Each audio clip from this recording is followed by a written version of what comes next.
এবার আসো আমরা 1 নম্বর পর্বে সম্পর্কে জানবো। 1 নম্বর পর্বটার নাম হলো পরিফেরা। হ্যাঁ, তাহলে পরিফেরা পর্বের বৈশিষ্ট্য, এই পর্বগুলোর বৈশিষ্ট্য থেকে কিন্তু সিকিউ প্লাস এমসিকিউ দুইটাই আসবে। সিকিউ আসবে, এমসিকিউ আসবে। সিকিউতে আসতে পারে একটা পর্বকে উদ্দীপকে কোনোভাবে ইন্ডিকেট করবে, করে বলবে এই পর্বের বাকি বৈশিষ্ট্যগুলো লিখো।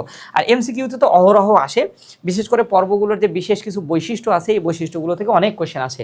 আসলে আমরা আজকে গল্পের মাধ্যমে পড়ার চেষ্টা করি। তাহলে পরিফেরা, এই পরিফেরা নামটা আসছে দুইটা শব্দ থেকে, পোর আর হলো ফেরি। তাহলে পোর মানে কি? পোর মানে হলো ছিদ্র বা রন্ধ্র, আর ফেরি মানে হলো বহন করা। আমরা বলি না ফেরিওয়ালা, সে বহন করে নিয়ে বেড়ায় কোনো কিছু। তাহলে পোর মানে ছিদ্র বা রন্ধ্র, ফেরি মানে বহন করা। তাহলে পরিফেরা মানে হলো এমন প্রাণী যারা তাদের দেহে ছিদ্র বহন করে। বিবর্তনিক ধারাবাহিকতায় সবচেয়ে প্রথম যে প্রাণীটার উদ্ভব করছে সেটাই হলো পরিফেরা। তাহলে এই হলো প্রাণী জগতের মধ্যে সবচেয়ে অনুন্নত, সবচেয়ে গরিব। এ হলো আমার মতো গরিব, বুঝছো? এর তুমি কোনো উন্নত বৈশিষ্ট্য পাবা না, সব অনুন্নত গরিব গরিব বৈশিষ্ট্য। ওকে, তাহলে দেখি তার গরিব গরিব বৈশিষ্ট্য কি কি। এই যে দেখো, তার দেহের মধ্যে অসংখ্য ছোট ছোট ছোট ছোট ছোট ছোট কি আছে? ছিদ্র আছে। তাহলে দেহের মধ্যে তার অসংখ্য ছিদ্র থাকে বা ছিদ্র বহন করে, এই জন্যই তাকে বলা হয় ছিদ্রাল প্রাণী বা ছিদ্র বহনকারী প্রাণী। দেহের ভিতরের এই ছোট ছোট ছিদ্রগুলোকে বলা হয় অস্টিয়াম অথবা পোর বলা হচ্ছে। তাহলে আমরা একটা কথা জানলাম, তার দেহগহ্বরে অসংখ্য ছিদ্র থাকে। ছিদ্রগুলোর নাম কি? ছিদ্রগুলো এক বচনে বলা হয় অস্টিয়াম, বহু বচনে বলা হয় অস্টিয়া। তাহলে এর দেহে অসংখ্য ছিদ্র থাকে, এজন্য এদেরকে ছিদ্রাল প্রাণী বলা হয়। এরপর দেখো, এই ছিদ্রগুলো দিয়ে সে পানি গ্রহণ করবে, ছিদ্রগুলো দিয়ে সে পানি গ্রহণ করবে করে দেহের ভিতরে বড় একটা প্রকোষ্ঠে গিয়ে পানিগুলো উন্মুক্ত হবে। দেহের ভিতরে যে বড় প্রকোষ্ঠে গিয়ে উন্মুক্ত হয়, ওই বড় প্রকোষ্ঠটাকে বলা হয় স্পঞ্জোসিল। কথা খুব মনোযোগ দিয়ে শুনো, স্পঞ্জোসিল। আমি বলে আসছিলাম প্রিভিয়াস ক্লাসে, কোথাও যদি সিল কথাটা থাকে তাকেই বলা হয় গহ্বর। সিল মানে সবসময় কি বোঝায়? গহ্বর। আর পরিফেরা পর্বের প্রাণীদেরকে স্পঞ্জ নামেও ডাকা হয়। কি কারণে? তুমি যদি স্পঞ্জ একটা হাতে নাও, দেখবে স্পঞ্জের গায়েও অসংখ্য ছিদ্র থাকে। এই ছিদ্র দিয়ে স্পঞ্জ কোনো কিছু থেকে পানিটাকে শোষণ করে নিতে পারে। তাহলে স্পঞ্জের গায়েও ছিদ্র থাকে, এর গায়েও ছিদ্র থাকে, এই জন্য একে কিন্তু স্পঞ্জ নামে ডাকা হয়। তাহলে স্পঞ্জের দেহের ভিতরে যে সিল বা গহ্বর, তারই নাম কি? স্পঞ্জোসিল। তাহলে আমরা কয়েকটা কথা জানলাম। তার দেহে অসংখ্য ছোট ছোট ছিদ্র থাকে, ছিদ্রগুলোর নাম কি? অস্টিয়া। অস্টিয়া দিয়ে সে পানি গ্রহণ করে, সমুদ্র থেকে পানি গ্রহণ করে। এই পানি দেহের ভিতরে একটা গহ্বরে গিয়ে উন্মুক্ত হয়। যেহেতু স্পঞ্জের দেহের ভিতরে গহ্বর, নাম কি? সিল মানে গহ্বর। স্পঞ্জের দেহের ভিতরে নাম কি? স্পঞ্জোসিল। এরপর ওই পানিটাকে একটা বড় ছিদ্র দিয়ে পরে আবার বের করে দেয়। এই বড় ছিদ্র পথটাকে বলা হয় অসকুলাম। তাহলে আমরা তিনটা কথা জানলাম। অস্টিয়া দিয়ে পানি গ্রহণ করবে, গ্রহণ করে কার মধ্যে দিবে? স্পঞ্জোসিলের মধ্যে দিবে। এবং এই পানি থেকে সে যখন গ্রহণ করবে, পানির মধ্যে অক্সিজেন আছে, খাদ্য আছে, এই উপাদানগুলোকে শোষণ করে নিবে। এরপর সে কি করবে? নেওয়া শেষ, ওই পানিকে তো বের করে দিতে হবে, ওই পানিকে ধরে খেয়াল লাভ নাই, নতুন পানি গ্রহণ করতে হবে। তারপরে এটা একটা বড় ছিদ্রপথে আবার বাইরে বের করে দিবে। এই বড় ছিদ্রপথটার নাম কি তাহলে? অসকুলাম। এই যে দেখো, অস্টিয়া দিয়ে গ্রহণ করলো, স্পঞ্জোসিলে পানি নিল, অসকুলাম দিয়ে বের করে দিল, এই তিনটাকে একসাথে বলা হয় তার পানি সংবহন তন্ত্র। তাহলে এটাকে কি বলা হয়? পানি সংবহন তন্ত্র। তাহলে এর কি থাকে বলতো? বৈশিষ্ট্যপূর্ণ পানি সংবহন তন্ত্র থাকে। এটা আমরা একটা ইম্পর্টেন্ট কথা জানলাম। তাহলে এটা থাকার কারণে, কারণ তার তো উন্নত রক্ত সংবহন নাই, আর কিচ্ছু নাই, তাহলে খাবার কিভাবে নিবে? ওই যে পানি সংবহন তন্ত্র দিয়ে সমুদ্র থেকে পানি নিচ্ছে, পানির মাধ্যমে খাবার, শুক্রাণু এগুলো তার দেহের ভিতরে প্রবেশ করতেছে এবং এখান থেকে সে পুষ্টি গ্রহণ করতেছে। কথা ক্লিয়ার? তাহলে এইটাকেই বলা হয় পানি সংবহন তন্ত্র। তাহলে এই যে দেখো, দেহের ভিতরে যে বড় গহ্বর, এই যে গহ্বরটা, এটাকে কি বলা হচ্ছে? স্পঞ্জোসিল বলা হচ্ছে। ওকে, এর প্রাণীগুলো সাধারণত কি থাকে? নিশ্চল। এরা যেহেতু অনুন্নত গরিব, তাই চলাচল করতে পারে না। সমুদ্রে কোনো একটা জায়গায় এরা লেগে থাকে, নড়াচড়া করতে পারে না, যেহেতু সবচেয়ে অনুন্নত। তাহলে এই তো দেখো, পরিফেরার আমাদের বেসিক বৈশিষ্ট্য পড়া শেষ। আর পরিফেরার 4টা বৈশিষ্ট্য কিন্তু আমরা অলরেডি পড়ে আসছি। এখন আমি তোমাকে প্রশ্ন ধরবো, তুমি আমাকে অ্যান্সার দিবা। প্রথম প্রশ্ন, পরিফেরা কোন গঠন মাত্রার প্রাণী? উত্তর দাও। পরিফেরা কোন গঠন মাত্রার প্রাণী? অপশন: কোষ মাত্রা, কোষ টিস্যু, টিস্যু অঙ্গ, অঙ্গতন্ত্র। Time 2 second. তাহলে তোমার মনে আছে পরিফেরা সবার আগে, তার মানে কোষ মাত্রার প্রাণী। এরপর পরিফেরা কয় স্তরী প্রাণী? আমরা শুরুতেই পড়ে আসছি ফার্স্ট ক্লাসে, একদম গুছাই। এক স্তরী অথবা স্তরবিহীন, যে কোনো একটা। এরপর পরিফেরা সিলোম কোন ধরনের? অ্যাসিলোমেট, কারণ 1, 2, 3 নম্বর পর্ব অ্যাসিলোমেট, তাহলে পরিফেরা অ্যাসিলোমেট। আর 4 নম্বর হলো দ্বীপ প্রতিসাম্যতা কোন ধরনের?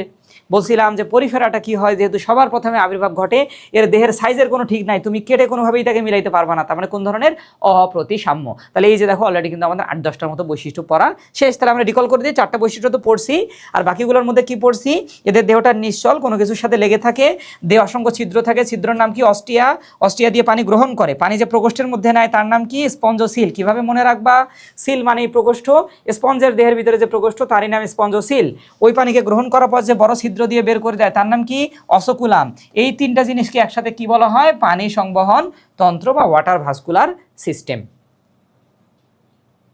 সরি, একটু ভুল বলছি, এটা পানি সংবহন তন্ত্র না, এটাকে বলা হয় নালী তন্ত্র। হ্যাঁ, এটাকে নালী তন্ত্র বলা হয়, একটু কারেকশন করে নিবা। পানি সংবহন তন্ত্রটাকে একাইনোডার্মাটায় পাওয়া যায়, এটাকে নালীতন্ত্র বলা হয়। হ্যাঁ সরি, এটাকে নালীতন্ত্র বলা হয়, জাস্ট নামটাই যে নালী থাকে না, এই জন্য নালীতন্ত্র বলা হয় আর কি। সো এটা একটু জেনে রাখো। পানি সংবহন তন্ত্র তো আমরা একাইনোডার্মাটা পর্বে পাবো। ওকে, তাহলে যে সকল বৈশিষ্ট্য পড়ছে ওগুলো একটু এখানে দেখে নাও তো। তাহলে পরিফেরা বা ছিদ্রাল প্রাণী, তাহলে দেখো এই যে 4টা বৈশিষ্ট্য অলরেডি আমরা পড়ে আসছি। গঠন মাত্রা কি, কোষ মাত্রা। প্রতিসাম্যতা কোন ধরনের, অপ্রতিসাম্য। ভ্রূণস্তর কয় স্তরী, এক স্তরী অথবা স্তরবিহীন। সিলোম কোন ধরনের, অ্যাসিলোমেট। এরপর দেখো দেহ অসংখ্য কোষে নির্মিত হলেও কোষগুলো সুগঠিত হয়ে টিস্যু গঠন করে না, অর্থাৎ এরা কোষীয় মাত্রার প্রাণী, অলরেডি আমরা জেনে আসছি। দেহ প্রাচীরে কি থাকে, অসংখ্য ছিদ্র, ছিদ্রগুলোর নাম কি, তাহলে অস্টিয়া নামক অসংখ্য ছিদ্র থাকে।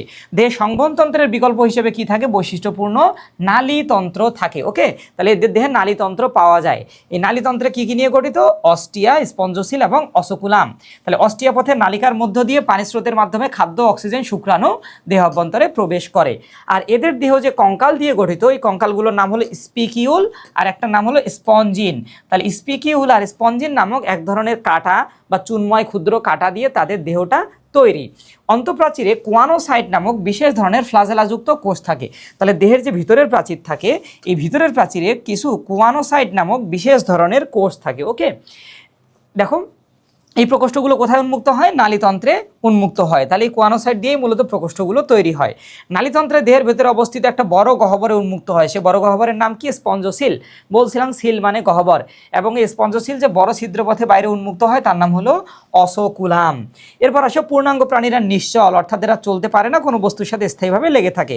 আর এদের জীবনচক্রে সঞ্চরণশীল 2টা লার্ভা দশা পাওয়া যায়, একটা নাম অ্যাম্ফিব্লাস্টুলা, একটা নাম প্যারেনকাইমুলা। লার্ভা দশার অর্থ কি, লার্ভা মানে বাংলা কথায় শিশু।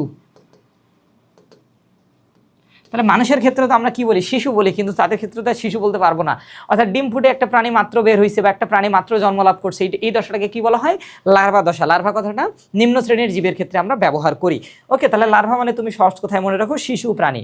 তাই এদের যে লার্ভা দশা, এগুলোর নাম দেওয়া হয়েছে 2টা, অ্যাম্ফিব্লাস্টুলা, প্যারেনকাইমুলা। যেমন মানুষের শিশু, সবারই তো শিশু, কিন্তু কেউ আমরা সুন্দর করে বাবু নাম দেই, মণি নাম দেই, তাই না, জান্টু, মান্টু নাম দেই। তাহলে ওরাও তাদের বাচ্চার সুন্দর করে, একজন নাম দিয়েছে অ্যাম্ফিব্লাস্টুলা, আরেকজনের নাম দেওয়া হয়েছে প্যারেনকাইমুলা। সো এটা নিয়ে ভয় পাওয়ার কিছু নাই, ওরা ওদের বাচ্চার সুন্দর একটা নাম দিয়ে দিছে। ওকে, এখন এই যে পরিফেরার এত সব বৈশিষ্ট্য, পরিফেরার এত বৈশিষ্ট্য কি মনে রাখা সম্ভব? ভাই একটা শর্টকাট ট্রিক্স দেন যাতে 1 মিনিটে সব বৈশিষ্ট্য মনে রাখতে পারি। কোনো সমস্যা নেই, দরবেশ বাবা হিজ হিয়ার, কোনো টেনশন নাই, 1 মিনিটে সব বৈশিষ্ট্য মুখস্থ করাই দিব। তাহলে এখান থেকে প্রশ্ন আসে কি ভাই, আসবে পরিফেরার স্পেশাল বৈশিষ্ট্যগুলো নিয়ে। তাহলে পরিফেরার সব স্পেশাল বৈশিষ্ট্য আমরা 1 মিনিটেই মনে রাখবো। এখন আসো, তাহলে কি কি আমরা শুধু মনে রাখবো, নো স্কোপ। হয় কিভাবে, কারণ পরিফেরা হলো সবচেয়ে গরিব প্রাণী, সবচেয়ে গরিব পর্ব। তাহলে এর কি তোমাদের মতো স্কোপ আছে স্মার্টফোন চালানোর, এর কি তোমার মতো স্কোপ আছে দেশ বিদেশে ঘুরে বেড়ানোর, নামি দামি খাবার খাওয়ার, রেস্টুরেন্টে গিয়ে? কোনো স্কোপ নাই। এই জন্য মনে রাখবা পরিফেরার জীবনটাই হলো বেদনা, এর জীবনে কোনো স্কোপ নাই, দ্যাটস ওয়াই নো স্কোপ। তাহলে নো স্কোপতে কি, এনতে তার থাকে নালীতন্ত্র, এনতে তার কি তন্ত্র থাকে, এনতে হলো নালীতন্ত্র। ওতে তার দেহে অসংখ্য ছিদ্র থাকে, ছিদ্রগুলোর নাম কি জানো, অস্টিয়া। এসতে তার 3টা জিনিস থাকে, 2 ধরনের তার কঙ্কাল, একটা নাম হলো স্পিকিউল আর একটা নাম হলো স্পঞ্জিন। আর এই 2টা বাদে এসতে আরেকটা জিনিস তার থাকে, দেহের ভিতরে যে বড় গহ্বর তার নাম কি, স্পঞ্জোসিল। তাহলে স্পঞ্জোসিল নামক একটা গহ্বর থাকে। সিতে তার বিশেষ এক ধরনের ফ্লাজেলাযুক্ত কোষ থাকে, তার নাম কোয়ানোসাইট। ওতে এই যে স্পঞ্জোসিল দেহের বাইরে একটা বড় ছিদ্রপথে উন্মুক্ত, তার নাম কি, অসকুলাম। আর পিতে হলো এরা পস। পস মানে কি, তোমরা মাঝে মাঝে ভিডিও পজ করে রাখো না, ইউটিউবের ভিডিও পজ করে রাখা যায়, তাহলে পজ মানে নিশ্চল বা থেমে থাকা। তাহলে এর পূর্ণাঙ্গ প্রাণীরা কেমন বলো তো, পূর্ণাঙ্গ প্রাণীরা নিশ্চল। তাহলে কথা ক্লিয়ার, দেখো তো এই যে পরিফেরার এই সব বৈশিষ্ট্য অলরেডি পড়া শেষ। এর বাইরে 4টা কমন বৈশিষ্ট্য তো আমরা জানি। তাহলে 4টা বৈশিষ্ট্য, আর এখানে আরও দেখো প্রায় 6-7টার মতো বৈশিষ্ট্য, অলরেডি 9-10টা বৈশিষ্ট্য 1 মিনিটেই পড়া শেষ। প্রশ্ন কিভাবে আসবে, এভাবেই আসে। স্পঞ্জশীল পাওয়া যায় কোন পর্বে, স্পঞ্জিন পাওয়া যায় কোন পর্বে, অসকুলাম পাওয়া যায় কোন পর্বে। সো আশা করি তুমি এই নো স্কোপ কথাটা যদি মনে রাখো তাহলে কিন্তু পরিফেরার সকল বৈশিষ্ট্য তুমি মনে রাখতে পারবে ইনশাল্লাহ। ওকে, তাহলে এখানে দেখো পরিফেরা পর্বের কিছু প্রাণী দেওয়া আছে, যেমন এটার নাম হলো স্কাইফা জিলাটিনোসাম। নামটা দেখো তাহলে কি নাম, স্কাইফা জিলাটিনোসাম। এর নাম হলো স্লিওনা সিলেটা, তাহলে তুমি মনে রাখতে পারো সিলোনা সিলেটা নাকি, স্লিওনা সিলেটা। এরপর দেখো স্পঞ্জিলা ল্যাকোস্ট্রিস, তাহলে এটাও একটা পরিফেরা পর্বের প্রাণী। দেখো অনেকটা উদ্ভিদের মতো মনে হচ্ছে না, কারণ এরা তো এখনো অনেক অনুন্নত, অনেক গরিব, অনেক পুয়ার, এই জন্য এদের টিপিক্যাল প্রাণীর মতো গঠন তুমি এদের পাবা না।